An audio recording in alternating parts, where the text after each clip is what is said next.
राज्य में एवं भिजिलांस माराथन रेड चलता बेले आय बहिर्भूत संपत्ति ठूल अभियोग आज ढेंकानाल बनखंडर वनांचल अधिकारी विभुदानंद मिश्रंकर 8टी जगार भिजिलांस टीम चढ़ाऊ करिछि। आज भोर 5टा समय आठगड़ थाना अंतर्गत 12 किशोरपुर एवं खुंटुणी थाना अंतर्गत राहांगोल ठारे थिबा एक फार्म हाउस रे भिजिलांस एक 12 जणिया टीम चढ़ाऊ करिछि। तेबे राहांगोल ठारे रहितबा फार्म हाउस टी 5 एकर जमी रे होइतबा बेले गोटिए 2 महला कोठा सांगको 1 महला विशिष्ट 2टी घर रहिछि।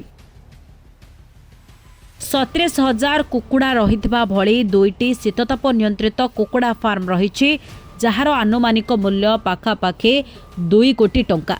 सेहिभଳି वनांचल अधिकारी जनकर विलासमय जीवनयापन करुथिले।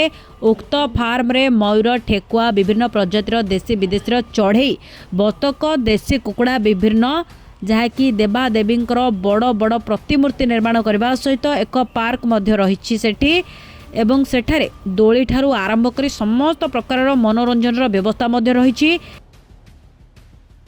तेबे रेंजर स्त्री प्रणति मिश्र नाम रे फार्म हाउस टी रहिथिबा जानिबा को मिलिछि। तेबे विजिलेंस टीम चढ़ाऊ जारी करिछि।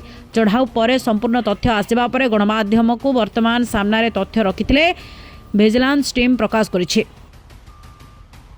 आठगड़रू दिलीप दास को रिपोर्ट, संस्कार टीवी ओडिशा।